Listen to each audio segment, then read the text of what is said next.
Party से 2024 में सांसद का प्रत्याशी हुआ। कानपुर नगर में वाल्मीकि समाज की समथिंग करीब 2.5 से 3 लाख की पॉपुलेशन है, जो मेरे आंकड़े में आया है। कभी कभी मैं सोचता हूं कि ये कैसी आजादी हम लोग जी रहे हैं। ये आजादी हम लोग के लिए धोखा है क्या? क्यों? क्योंकि अभी तक जिस समुदाय से मैं आता हूँ, जिसे SC ST में कहा जाता है, हमें तो यही लगता था 2024 में कि सबसे ज्यादा परेशान SC ST के लोग हैं। लेकिन जब से पार्टी में आया हूँ 2024 के बाद से, मुझे लगता है सबसे ज्यादा हमसे ज्यादा परेशान तो OBC है। हमको एहसास हो रहा है कि SC ST से ज्यादा तो परेशान OBC है। क्यों? क्योंकि SC ST तो फिर भी अपने समय के अनुसार उसने अधिकार ले लिया। OBC क्या हमसे ज्यादा अनभिज्ञ, अशिक्षित या कहीं न कहीं वो ज्यादा डिस्टर्ब है, जो अपने अधिकार को नहीं ले पाया? और भारत में उसकी जनसंख्या 52%, कभी 55%, कभी 65% लोग बताती हैं। अभी बिहार में भी वहां पे भी निकल के रिजल्ट आए, लोगों ने विरोध किया, अपना अधिकार मांगा। तो कहीं न कहीं हम लोग आज बात करते हैं OBC की जांच के जनगणना करो, वरना कुर्सी खाली करो। काहे चिंता है भाई कि OBC की जांच जनगणना करो? फिर कहते हैं मुस्लिम की बात करते हैं, मुस्लिम लोग बड़े परेशान हैं। इसका कारणों का निवारण नहीं ढूंढ पा रहे हैं लोग। और शायद कारणों का निवारण हमारे बाबा जो थे, जो जिनका नाम बाबा भीमराव अम्बेडकर साहब था, उन्होंने आज से बहुत पहले बता दिया था। क्योंकि जैसे ही संविधान उन्होंने लिखा और संविधान में जो उन्होंने शिक्षा को सबसे ज्यादा महत्व दिया, उसका रीजन पता है क्या था? उसका रीजन सिर्फ एक था कि जब आपके बच्चे और हमारे बच्चे एजुकेशन की तरफ जाएंगे तो अंतर जाति विवाह करेंगे, और जब तक हमारे लोग रोटी और बेटी के संबंध नहीं करेंगे, इस देश से जातिवाद कभी खत्म नहीं होगी। लेकिन आज भी हमारे लोग क्या कहते हैं? यादव, कुशवाहा, मौर्य, शर्मा, पटेल, धोबी, ये सब क्या कहते हैं? हम लोग अपनी लाइफ जीने बढ़ता जाते हैं। कहाँ है भाई? धोखे के शिकार हो, आपस में खामी में बटे हुए हो, और एक एक क्षेत्रों में रहकर सिमटे हुए हो। मैंने आज तक कभी किसी राजनीतिक पार्टी में शिरकत नहीं की, लेकिन बाबा निजाम साहब को सुना कि पूरे भारत में 1% ऐसा भी है जो मूल निवासी की बात करता है। और जब हम मूल निवासी की बात करते हैं तो क्या हमें OBC की बात करनी चाहिए, या मुस्लिम मोर्चा की बात करनी चाहिए, या SC ST की बात करनी चाहिए? हमको सिर्फ मूल निवासी की बात करनी चाहिए और सबके साथ समर्थन के साथ बेटी बेटी की बात करनी चाहिए। क्यों? क्योंकि हमारे लोग बार बार धोखा का शिकार हो रहे हैं। अभी हमारे आरोली भक्त साहब ने ये बात कहे कि इमामवादी लोग बहुत चालाक हैं, इमामवादी लोग बहुत चालाक हैं। जैसे ही आप एक कारण का निवारण ढूंढते हैं, ये दूसरा ऑप्शन खड़ा कर देते हैं। जैसे ही आप एक कारण का आंसर ढूंढते हैं, ये दूसरा उसका निकाल खड़ा कर देते हैं सवाल। तो हमें क्या करना चाहिए? बाबा साहब ने शिक्षा को इसीलिए सर्वोपरि बताया था। आज आप देख लीजिए, जब कोई बच्चा शिक्षित हो जाता है और समान यूनिवर्सिटी में पढ़ता है, तो जब ऊपर लिखकर डॉक्टर, मास्टर, कलेक्टर, इंजीनियर जब बनता है, तो वो वहां पे जाति नहीं देखता, एजुकेशन देखता है, अपनी बराबरी की क्वालिफिकेशन देखता है, और निर्लोक समर्थन करके शादी करता है। तो बाबा साहब बहुत बड़े दूरदर्शी व्यक्ति थे, जिन्होंने शिक्षा को सबसे ज्यादा महत्वपूर्ण बताया जाता। और आज हमारे पढ़े लिखे लोग और कम पढ़े लिखे लोग अभी भी उसी जाति के जनगणना में फंसे हुए। तो मुझे लगता है कहीं ना कहीं ये बहुत बड़ा षड्यंत्र है। हम लोग मोहम्मद इस्लाम साहब जिस तरीके बोलते हैं कि मूल निवासी, इस देश के वासी, तो हम कहाँ हैं? अगर हम पीछे जाएंगे, थोड़ा ज्यादा समय नहीं लेना चाहते, फिर भी बोलना चाहेंगे, हम पीछे जाते कि 3000 साल पहले मनवादी लोग यहाँ पे आए, उन्होंने क्या बनाया? उन्होंने सिर्फ 4 वेद बनाए, 4 धाम बनाए, 4 वर्ण बनाए, 4 जातियां बनाई, 4 वर्ण बनाए, 4 दिशा बनाई। सॉरी, यादव, कुशवाहा, पाटिल, शर्मा, पटेल, सचान, लोधी, क्या उसमें आते हैं? क्या ब्राह्मण में आते हैं? नहीं आते हैं। ठाकुर में आते हैं? नहीं आते। मारवाड़ी भैया में आते हैं? नहीं आते हैं। तो आते किसमें? वो चौथे बार शूद्र में आते हैं। अशूद्र में आने के बाद भी बोलते हैं हम बहुत बड़े लोग हैं, हम तुम्हारे साथ अपनी बेटी शादी नहीं करेंगे। ये गलत फहमी में पहले लोग हैं। इस गलत फहमी को सुधारने की जरूरत है, क्योंकि हम लोग मूल निवासी लोग हैं, एक ही परिवार के संतान हैं, एक ही वंश के हम लोग जब तक पुत्र हैं, लेकिन अभी भी हम लोग जो है आपस के एक खेमे में बटे हुए हैं। आज ये भाजपा की सरकारें हमसे कहती है ये मुस्लिम है। अरे मुस्लिमों को इतिहास जानो, जब 3000 साल पहले ये मनवादी लोग बाहर से आए तो हमारे देश में कोई जातियों का निर्माण नहीं था। क्यों? क्योंकि इस्लाम जो था वो बाहर से आया था और वो मोहब्बत का पैगाम था, ईमान का पैगाम था, न्याय का और सच्चाई का। इसलिए हमारे यहाँ के लोग जो यहाँ के मूल निवासी थे उन लोगों ने इस्लाम कबूल किया था, क्योंकि वहां से सच्चाई थी, प्यार था। और इन मनवादियों से दूर रहना चाहते थे ताकि इनकी पैरवी न करनी पड़े, इनको सम्मान और मतदान न देना पड़े। इसलिए इन लोगों ने इस्लाम धर्म को कबूल किया ताकि हमारे लोग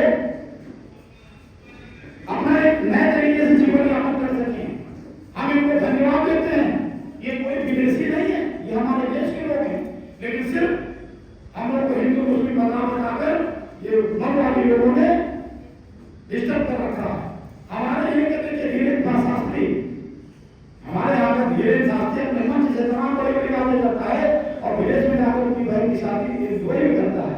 बहुत विशेष बात है। तो खास तौर से इस देश के अंदर फूले साहब अम्बेडकर का जो एक आंदोलन चला और उस आंदोलन का मकसद जो है अभी आज तक पूरा नहीं हो पाया। उस मकसद को पूरा करने के लिए निरंतर आंदोलन को आगे बढ़ाया जा रहा है। ये बात सबसे पहले मैं समझ जो इस आधुनिक भारत में जो आंदोलन 1848 से शुरू किया गया, ज्योतिबा फुले के द्वारा बाबा साहब अम्बेडकर ने उसको आगे बढ़ाया। और सबसे मुख्य बात जो है कि डॉक्टर बाबा साहब अम्बेडकर इसका आंदोलन का बाई प्रोडक्ट है। ये डॉक्टर बाबा साहब अम्बेडकर का कोई इतना आंदोलन नहीं था, ये आंदोलन के बाई प्रोडक्ट है। और इस आंदोलन से ही डॉक्टर अम्बेडकर जो है वो पैदा हुए, इस आंदोलन के अंग बने। ये बात बहुत ज़्यादा सोचने वाली बात है।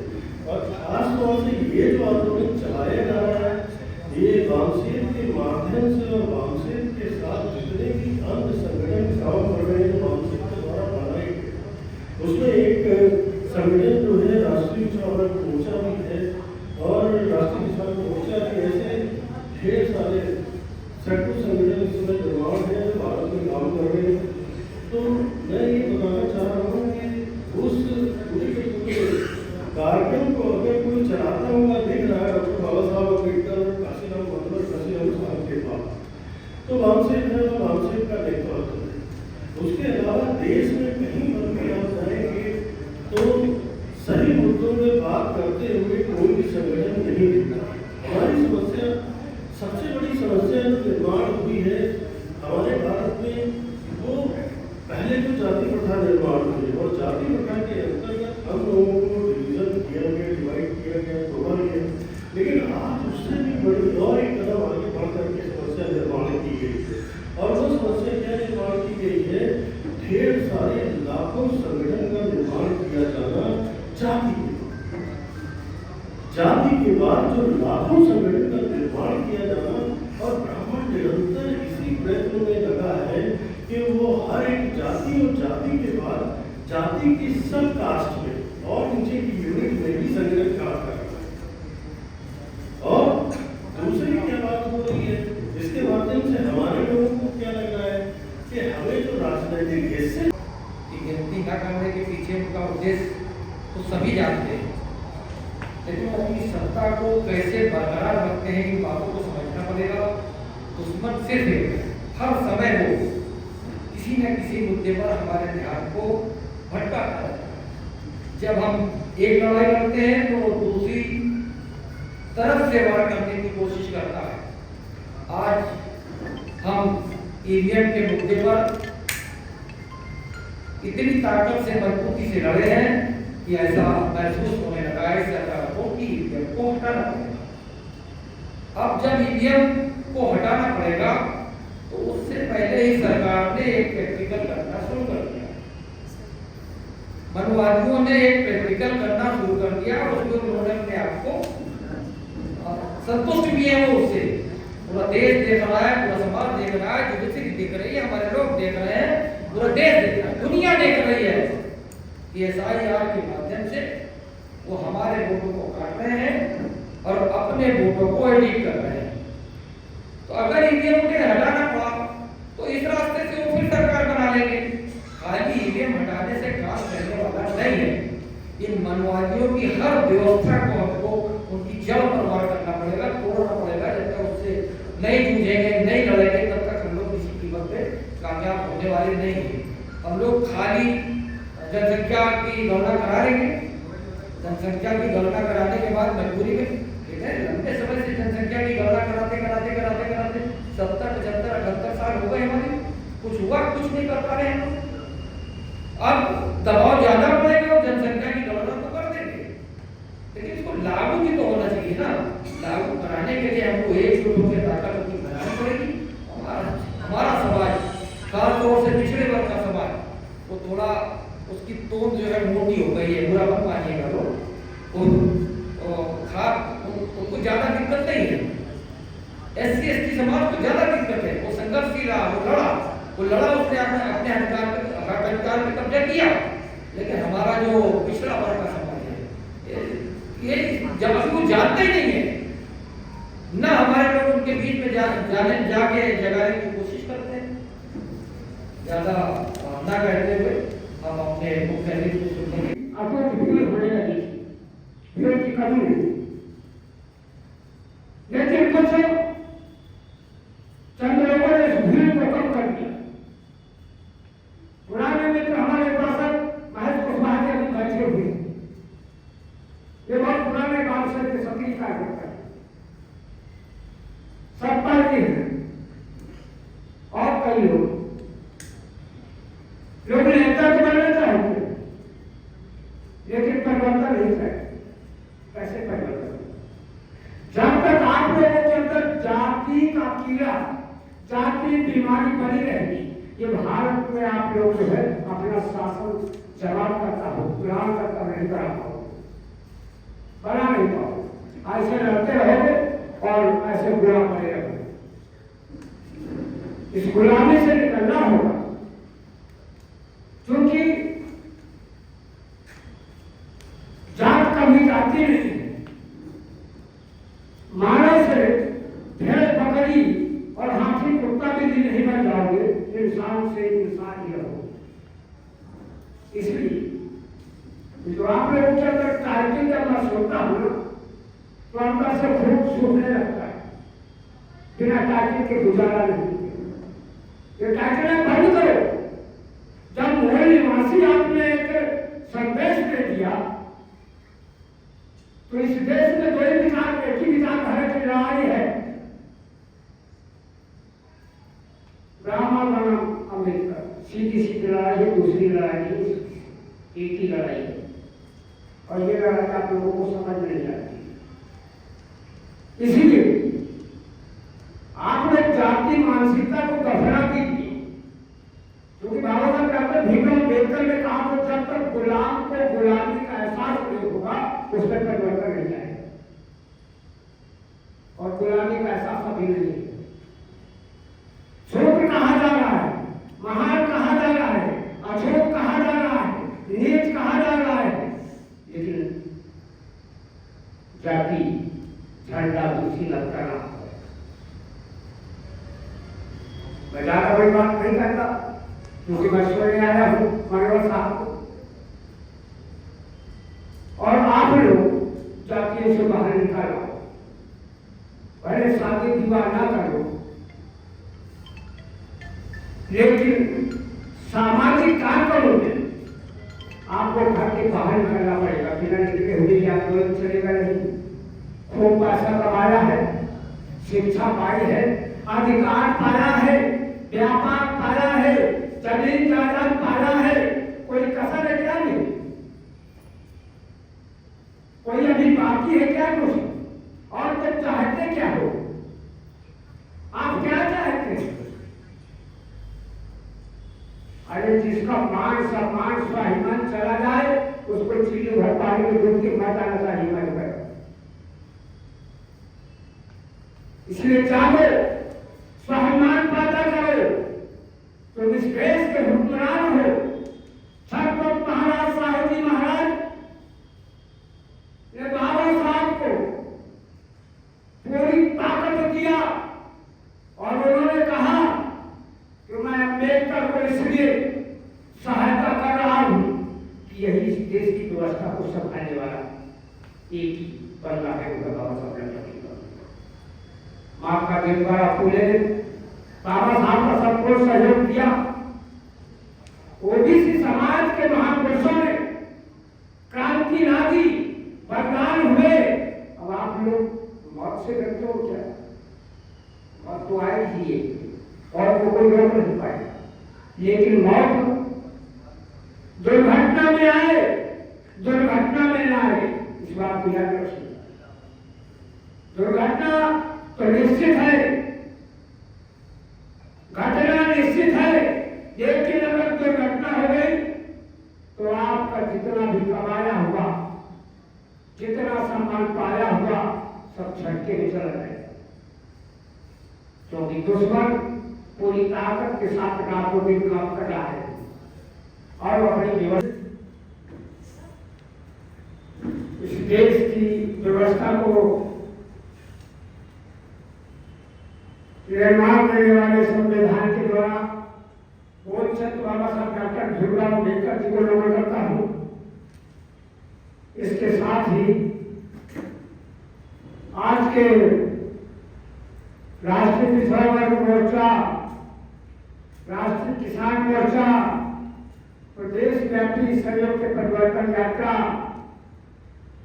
माननीय विकास पटेल जी के द्वारा कानपुर में आज चल करके आप सबके बीच में अपना जो अमूल्य समय दिया है, इसके लिए बहुत बहुत धन्यवाद। रहने वाले लोग हैं और संविधान हमारा समानता की बात करता है। ऐसे दुश्मन की पहचान होना आवश्यक है और हमारे महापुरुष, हमारे लोग इस बात को बता रहे हैं। तो इसे जानने के बाद हमें ज़्यादा से ज़्यादा किस चीज़ की आवश्यकता है कि हम इस आइडियोलॉजी को, इस विचारधारा को जानने के बाद हम एकत्र हों और सड़क पर उतरें, अपने महापुरुषों के पीछे हों और उस लड़ाई को लड़ें। इतना कहकर मैं पद पंक्तियों से कुछ जन जागृति की प्रस्तुत करता हूँ।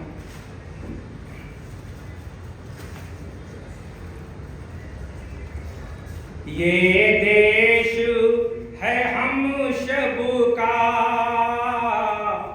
सबको समझाना है।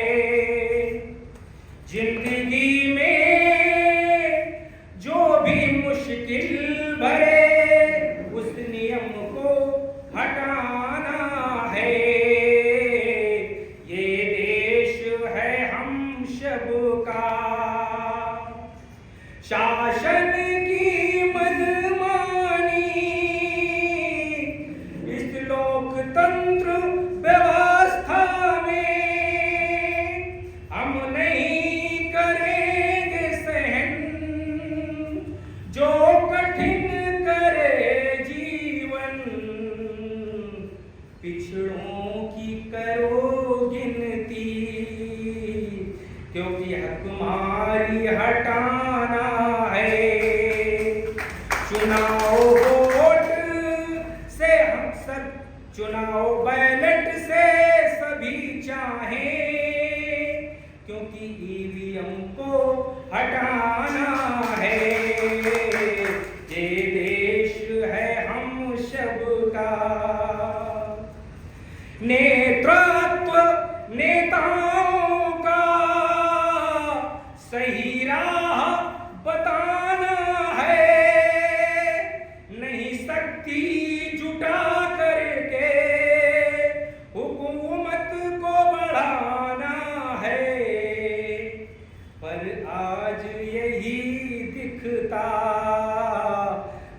मनुवादी विचारों में पैदा करके हर समस्या उसे जनहित में बताना है। ये देश है हम सबका, सबको समझाना है। जिंदगी में जो भरे मुश्किल, उन नियमों को हटाना है। ये देश है हम सबका। जय हो सके, क्योंकि साथियों ओबीसी के अधिकारों के लिए मंडल कमीशन लागू होना तय हुआ था, लेकिन कुछ मनुवादियों की वजह से नहीं हो पाया। समाज की ओबीसी की समाज की आबादी 60% है, लेकिन राष्ट्रीय माननीय चौधरी विकास पटेल जी पूरे भारत में ओबीसी को जागरूक करने के लिए कार्यक्रम लगा रहे हैं। मुसलमानों के लिए जब सच्चर कमीशन लागू हुआ, उसका भी विरोध मनुवादी लोगों ने किया। साथियों, जैसे बारात आती है तो हम लोग उनसे पूछते हैं कि कितने लोग लेकर आएंगे, क्योंकि हमें पता होना चाहिए ना कि अगर वो 100 लेकर आएंगे तो हम 100 लोगों को खाने का इंतजाम करें। लेकिन साथियों, ओबीसी को नहीं पता है कि हमारी संख्या क्या % है। इसीलिए साथियों, हम ओबीसी को जागरूक करने के लिए माननीय चौधरी विकास पटेल जी पूरे भारत में संघर्ष कर रहे हैं और ओबीसी को जगाने का काम कर रहे हैं। इसी के साथ मैं अपनी वाणी को विराम देती हूँ। जय भीम, जय आदिवासी। करने के बाद भी हमारा समाज कहीं ना कहीं पीछे जा रहा है, तो इसकी वजह हम और आप ही हैं। आज हम लोगों को सड़कों पे बाहर निकल के जो आंदोलन की जरूरत पड़ रही है, इसकी कभी जागरूकता करना होना है। हमारा समाज आज भी, जितने हमारे बुद्धिजीवी लोग बैठे हैं, यहाँ पे सब समझदार लोग बैठे हैं, अगर अपने घर से एक महिला को भी लेके आते तो यहाँ हमारी जनसंख्या डबल हो जाती और हमारा प्रचार प्रसार अपने आप डबल हो जाता। हमें ज्यादा मेहनत ना करने की जरूरत पड़ती। तो मैं आप सबसे पहली लाइन यही कहना चाहती हूँ कि यहाँ पर जितने लोग भी आए हैं, तो कुछ संख्या में अगर अपने घरों से महिलाओं को निकालेंगे बाहर, तो जन जागृति ज्यादा फैलेगी और ज्यादा विकास होगा। मेरे हिसाब से मैं ऐसा मानती हूँ। और आज के जो हमारे मुद्दे हैं, ईवीएम मशीन, क्या हम सबको पता है कि बिना ईवीएम मशीन को हटाए हमें शासन सरकार सत्ता पे आना मुश्किल है। इसलिए हमारी पार्टी लगातार ईवीएम के विरोध में धरना प्रदर्शन कर रही है। और हमारी ओबीसी की जो जाति आधारित जनगणना है, उसमें ओबीसी का जाति कानून नहीं दिया गया। इसके लिए हम सब लोग मिलकर संघर्ष कर रहे हैं। शिक्षकों की समस्या, विद्यार्थियों की समस्या, आज एजुकेशन को खत्म किया जा रहा है, तो हम सब आपस में एकजुट होके अपने समाज को जागरूक करके, गली गली जाके, मोहल्ले मोहल्ले जाके, गांव क्षेत्र में जाके लोगों को जगाने का काम करें, उनको यूनाइटेड करें और सबको ये समझाएं कि बिना संगठन के, बिना संगठित हुए हम ये लड़ाई नहीं जीत पाएंगे। और महिलाओं को कंधे से कंधा मिला के साथ चलने की जरूरत है, तभी हम आगे बढ़ पाएंगे। और मैं अभी ज्यादा कुछ ना कहना चाहती हूँ, क्योंकि हमारे अतीतगढ़ को हम सबको ज्यादा सुनना है, इसलिए मैं अपनी बात को यहीं पर विराम देती हूँ। नमो बुद्धाय, जय भीम, जय महिला। जिन्होंने पिछली बार भी माननीय चौधरी विकास पटेल सर की जो परिवर्तन यात्रा आई थी, उन्होंने अपने गेस्ट हाउस बरलाट रामगोपाल चौराहा के निकट पीएस पैलेस में उन्होंने अपना कार्यक्रम करवाया था। इस बार कोविड लगी होने के कारण उधर नहीं हो पाया। तो साथियों, हमारे बीच में माननीय संजय सचान सर, जो वर्तमान जिला पंचायत कानपुर देहात से हैं, वो हम लोगों के बीच में आ चुके हैं। मैं उनसे निवेदन करूंगा वो आगे आए और मंच पे अपनी सीट ग्रहण करें। मेहनत कोई नहीं करता। 2 घंटे अगर समय निकाल के अपने ही लोगों को, अपने मिलने वाले अपने रिश्तेदारों को, अगर सबको ये बात कहते हैं कि हमारा हक अधिकार क्या है, उसकी जानकारी दी जाए, तो पिछड़ा होकर खड़ा हो जाएगा। आज सक्षम स्थिति में है। आज हमारे पास भारत का संविधान है, संविधान के तहत हम लोग लड़ाई लड़ रहे हैं और इसको जीतेंगे भी। आने वाले समय में इस सरकार को जनगणना भी करानी पड़ेगी। ओबीसी की जिस समय जनगणना होगी, उस समय पता चलेगा। मानवर काशीराम साहब 1981 में ओबीसी को जगाने के लिए बहुत मेहनत करी, तब ओबीसी को पता चला कि आज हम नौकरी में 2% हैं। आज की तारीख में जो हम लोग की लड़ाई 2011 से चल रही है, बार बार वो लोग बेईमानी करने की कोशिश करते हैं। अभी 69,000 भर्तियों में 11,000 12,000 ओबीसी को काट दिया। नीट की परीक्षा में 11,000 12,000 हर साल काट दिया जाता है। इस बार क्या हुआ, पेपर ही लीक हो गया। तो ये हमारे साथ षड्यंत्र करने के लिए उन लोग की सुनियोजित ढंग से साजिश है, वो करते जा रहे हैं। ओबीसी के साथ ही नहीं, एससी के साथ भी करते हैं, एसटी के साथ भी करते हैं। जो भारत के मूल निवासी लोग हैं उनको सताने काम करते हैं। मुस्लिम हमारा 33% की हिस्सेदारी रखता था आजादी के पहले, आज की तारीख में 1.5% की हिस्सेदारी में है। मुस्लिम समाज को ये कहा जाता है कि अल्पसंख्यक है, ये अल्पसंख्यक नहीं है, ये 15% है। अल्पसंख्यक कहने वाले आज 3% है। इसलिए साथियों, हम लोगों को होशियारी से सजग होकर संगठन के दिशा निर्देशों में तो हमको काम दिया जाता है, उसको अगर हम समय पे कर लेंगे तो निर्धारित समय पे हम अपनी विजय हासिल करेंगे। इसी के बाद अपनी वाणी को विराम देते हैं। हम आज अध्यक्ष जी को सुनना चाहते हैं, इसलिए पूरा समय अध्यक्ष जी के लिए।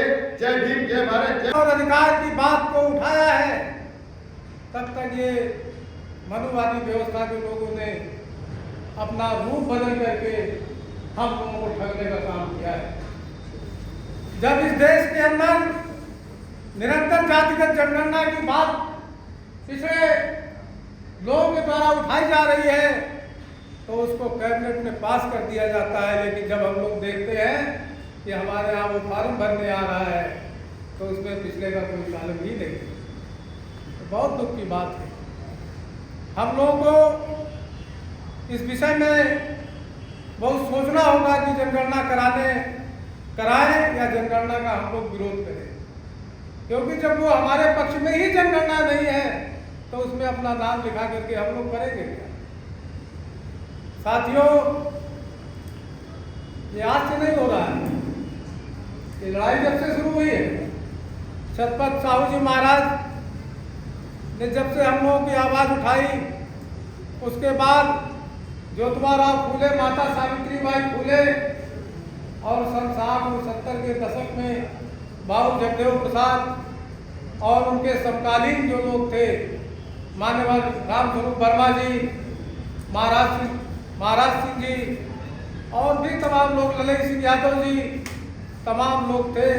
जब जब लड़ाई हम लोगों ने अपनी बात, हक और अधिकार मांगने का काम किया है, तब तक इस व्यवस्था के लोगों ने षड्यंत्र करके हम लोगों को हर तरह से पीछे ढकेलने का काम किया। इस देश के अंदर हम बात कहाँ से शुरू करें, ये भी हमें सोचना पड़ता है कि सदियों से हम लोग दबाए और कुचले गए। जिस देश के अंदर डोला प्रथा रही हो, जिस देश के अंदर 5 कटिया प्रथा रही हो कि कमाए हम लोग और ढो ले जाए सामंतवादी, उस देश के अंदर हम लोग तो गरीब और परेशान हर तरह से रहना ही होगा। साथियों, ज़्यादा बात ना बढ़ाते हुए हम केवल एक बात आपसे कहने आए हैं, क्योंकि बातें तो बहुत सारी हैं। क्योंकि आज हमें सुनना है अपने माननीय अध्यक्ष जी विकास पटेल जी को, इसलिए हम केवल एक बात आपसे करने आए हैं। क्यों, हम पिछड़े समाज में जन्म लिए हैं, लेकिन हम पिछड़ों की केवल बात नहीं करना चाहते, क्योंकि 100 में 90 शोषित है और शोषित भाग हमारा है। धन धरती और राजपाट में 90 भाग हमारा है।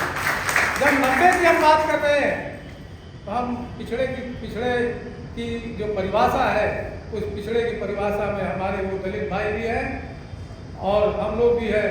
हम सब लोग मिल करके 54 और 52 और 60 की बात ना करें, हम लोग बात करेंगे 90% हक व अधिकार हमें चाहिए और उसमें हम कोई गुंजाइश नहीं करेंगे। और जब तक हमें नहीं मिलेगा, अगर आप ये सरकारें हमको नहीं देंगी तो हम लोग इन सरकारों को बदलने का भी आने वाले समय में काम करें। और ये हम लोग बहुत ध्यान से देखें, हर बार धोखा हम लोगों को क्या होता है कि हम लोग पाखंडवाद से अपना पीछा छुड़ा रहे हैं, लेकिन हमारे बीच के ही कुछ पाखंडवादी हैं जो आज हमारा नेतृत्व करके वोट उन्हीं पाखंडवादियों को दिलवा रहे हैं और वोट से सरकारें उनकी बना रहे हैं। और वो सरकारों से हमारे ऊपर आज भी अत्याचार कर रहे हैं और कल भी कर रहे थे। और अगर हम लोग सचेत न हुए तो आने वाले समय में भी करते रहेंगे। ऐसे पाखंडवादियों से हम लोगों को बहुत सचेत रहने की जरूरत है।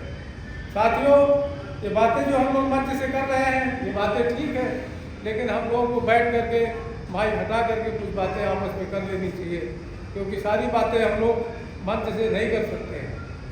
और इस कारवां को हम लोग आगे बढ़ाएंगे और इसको अंत तक ले जाएंगे, मंजिल तक ले जाएंगे। बस हमारी सब लोगों से केवल इतनी कहना है कि भाई धोखा न करना, अगर लड़ाई लड़ने हम लोग आए हैं तो इसको अंत तक लड़ाई लड़ें और मंजिल तक पहुंचावें। जिस चीज़ की हम लोग चाहते हैं कि ये काम बन जाए वो बिना सत्ता और सरकार में पहुंचे आपके बनने वाला नहीं है, क्योंकि जो भी बदलता है सदन के अंदर प्रस्ताव पास होंगे और जैसे वहाँ पे देश को चलाने वाले लोग होंगे वैसे ही व्यवस्था काम करेगी। तो ज़्यादा बात हम नहीं कहेंगे। अब